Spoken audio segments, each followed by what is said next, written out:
Good evening, everyone. It's a pleasure and thank you for inviting me to speak on this topic of illegality as it affects contract law in Malaysia. I hope to demonstrate that there are certain situations where contracts are found to be illegal in Malaysian law, and how illegality has been used as a defense to resist arbitration proceedings. So a very quick roadmap here, just 5 topics really about my presentation. It's where Malaysian contract laws come from, when do contracts become illegal, examples of when contracts are expressly held to be void, and how the courts treat illegality in Malaysia, both in the past and currently. And in heading number 5, how respondents or parties to an arbitration proceeding can use illegality to disrupt an arbitration proceeding. I actually prepared some slides with notes. So the notes provide a more in-depth coverage of what I'm presenting on. I will share the slides with all of you later. But for now, the slides, the first slide talks about where our contract law comes from. The main source of contract law is the Malaysian Contracts Act of 1950. The history of that is actually in Indian contract law, and the source of Indian contract law is actually English common law as well.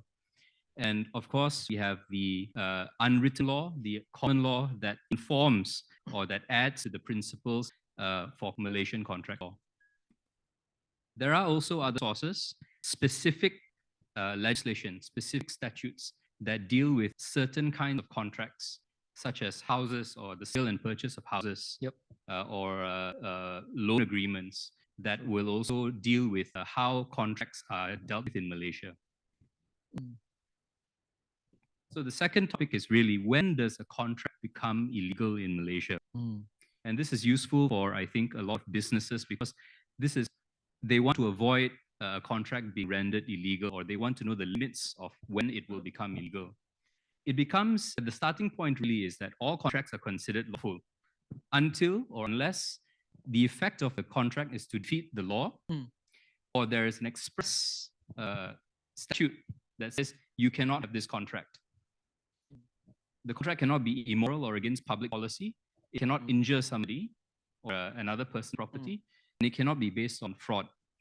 So these are 5 basic areas in which a contract, if it falls into any one of these, will be considered illegal. And if it is found to be illegal, generally a contract will be found to be void ab initio. That's just a term to say that it is void from the beginning.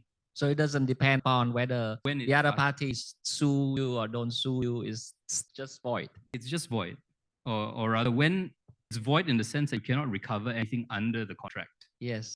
So let's say if I defrauded Queen, but she is happy to be defrauded, would it be void? Well, it will be consent already. So, okay. So it's not a fraud anymore. That would be fraud if you have. That if she doesn't take any legal action against me, that means that she consented already. So it's not void. In a way, that's what we call waiver or acquiescence. Right. But fraud in Malaysia, there are 2 types of frauds. Yeah. The criminal element of fraud, yes, and civil element of fraud. Right. Yeah. Yeah. So if you are suing for fraud, then somebody obviously hasn't consented, and that's why they're suing. Sure. Thank you. So these are some examples of contracts that the law expressly considers to be void. The first is unlicensed money lending.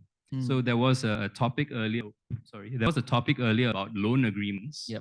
That can really depend on whether you have a license to lend money. So a loan agreement, unless you have a license to lend money, may be considered illegal in Malaysia. And what happens is that unless you have a license, you cannot enforce your agreement to loan money against borrower. It's very different from Vietnam, because we don't have unlicensed money lending. But my question is, how do you get the license to lend money? So in Malaysia, there is a specific body that will issue licenses upon application. But you need to fulfill certain requirements before you can get that license to lend money. Oh, okay. Yes. That's great. Yeah. It's meant to protect against loan sharks. Yeah. As you can see, it's a shark there. Right. Yeah. From charging interest that is so high. Right. In the law, you can only charge up to about 12 or 18% in interest. 12 or 18, they are 12 to different. 18, depending on what kind of Okay. loan it is. Right. But loan sharks can go up to 600%. They have done Right. that before, or in our experience, they have done that. But I see in my credit cards can charge me like 25%, 30%, completely illegal. Well, that's okay. They have got some licenses. So what I'm talking about is under a Money Lenders Act. Okay. You have a license to lend money. Your interest rate is fixed by law. Right. Yeah. Another one that you cannot enforce is restrained marriage. Basically, two people want to get married. You can't stop both of them from getting married. Yeah. Gambling contracts. That is also held to be illegal in Malaysia unless you own, you hold a casino license or lottery license, that sort of thing. Yep. Incidentally, you can enforce a judgment from another country where gambling is allowed in Malaysia. So, for example, if you gamble in Australia where it is legal, the casino sues you for the debt there. Yep. Obtains a judgment, let's say $1 million US. Right. They can come to Malaysia, register the judgment, right, and recover the money from you. Can? Yes, that's possible. Okay, right, yeah. And finally, restraining trade, that is also expressly held to be void. In some labor contracts or in some contracts, the employers have included a term to say you cannot work anywhere else if you leave this company. There, some employers have done that. Okay. But cannot work for competitors. Is that cannot okay? work for competitors, cannot open up your own business. Yes. That is in the same business as the employer.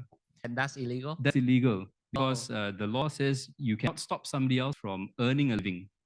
Okay. Yeah. The only exception to that is if you are in a partnership.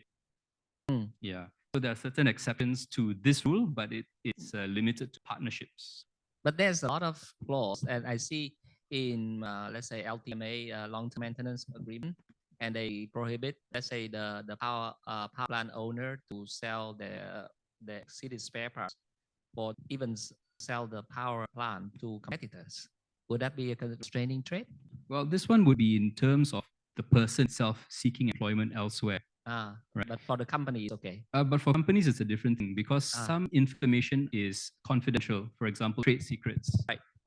Those can be protected by the law. You can stop that person from using it in another place. Right. Yeah. So let's say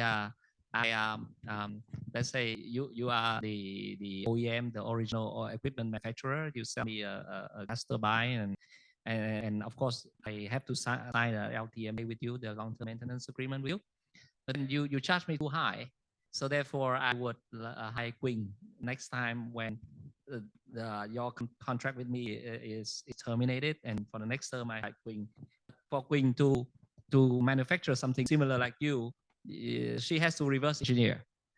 She has to open up the equipment, see blades, and then put it on the 3D printer, and then and do everything with it so that she can give me a new blade. You say no, Ned, you cannot allow people to reverse engineer. So basically, you restrain trade because then I can only hire you, and you can charge me whatever the price you feel like it. Okay, so when it comes to goods, for example, very specific goods, right? That depends on whether you've got a patent, whether you have copyright, trademark rights, intellectual property rights to it. If not, then most things can be reverse engineered. Okay, without an issue. So reverse engineer is a legitimate right as long as it does not violate intellectual property. I say that's the general rule. In general, there can be some exceptions to that right. as well. Yeah, but of course, then you can say that, okay, if you buy the equipment from Queen, I'm not guaranteeing you a warranty anymore. It's perfectly okay because that's fine. Agreement. Yes, it's an agreement that you have agreed that's to. That's right. Yeah, thank you. Oh, yeah. Yep. Yep. Yep. Section 27 of the Contracts Act. Yep. That is a feature that we have in our Contracts Act, right? Which prevents an employer from stopping an employee, right? Resigning today, and tomorrow working for his competitor on the next door. Nothing you can do to stop that. Right. Alvin mentioned you can stop him from using employer's confidential information, which amounts to trade secrets. You can do that. Yes. But you can't stop him from getting employment. Okay. So that differs from, you will understand the English position. Yep. In England, you can restrict under English law, common law, you can. So Yep. long as you fulfill the reasonableness requirement Yes. in terms of how far you can work and what you can do and so on. So courts can determine whether or not it's reasonable to restrain. Right. But in Malaysia, there's no such thing. Reasonableness is not a defense. Yeah. Or rather, it's not a ground on which you can say that I'm restraining your trade because it is reasonable for me to do that. Right. You shouldn't, you can work, but not next to me. You can work 100 kilometers away from me. It's okay. Yeah. But you can't work next to me. So that's the distinction we have had. And in distinction, actually, it comes not from the English common law. Yes. It comes from Indian law. Right. The Indian Thank you. Contract Act. Oh, okay. Yes. Great. Thank you. So how about the footballers? Can they play for competitors? Or they can, or they have to pay before they. You don't want Liverpool players. Okay. Yeah, but No, they don't have like the No, transfer of footballer. They have to pay. Otherwise, they cannot. But that's a cannot terminate transfer. the contract. That means I can agree. Yeah. I can agree. Yeah. You cannot stop the employee from working. Okay. Okay. Great. Thank you. Thank you. Sorry, Alvin. I thought I just. Yeah, sure. No, But thank I you. think what you say about restraining trade give me a lot of ideas in negotiating, let's say, LTMA contracts or EPC contracts or all kind of contracts. Because I mean, that's how the company makes money. Yeah, by charging the spares and the services. Yes, the maintenance. Right. Yeah. Anything else on this slide? If not, I'll move on. And also the gambling the gambling contracts. We also represent clients. There's they have a machine like this, Slot machine. slot machine, and then he put, and then that was the big win, Jackpot. the jackpot. And then the machine owner say, but it was wrong. The machine was wrong.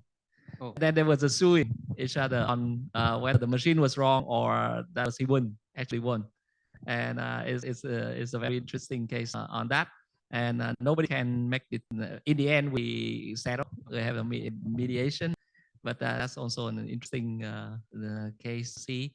But yes, if you have a license, then that could be an enforceable contract. Yes. Yeah, right. But whether winning abroad can come to Vietnam to enforce it, probably not. Okay. Yeah, but in Malaysia you can, right? You can enforce it. Okay. So you can't, for example, say gambling contract in Australia. Right. You can't enforce it in Malaysia. You cannot do that. Okay. What can happen is the parties will go to court in Australia and win case. And win the case, get a judgment in Australia, for example. Come to Malaysia, register the judgment as a Malaysian court judgment, and then enforce that. Oh, but you just raised a very interesting questions about enforcement of foreign judgment. Yes. Is it in Malaysia you can enforce foreign judgment just like that, or you need to have like a convention between the two countries? In Malaysia, we have what we call a reciprocal enforcement of judgment act. Okay. So there is a degree of recognition between the countries that are part of that convention. Okay. So, but reciprocal depends on who recognizes who first. Correct. Yeah. So for the most part, common countries are recognized in Malaysia. Right. Yeah. Yes. Thank you. Thank you. Yep. Okay. So now we come to the part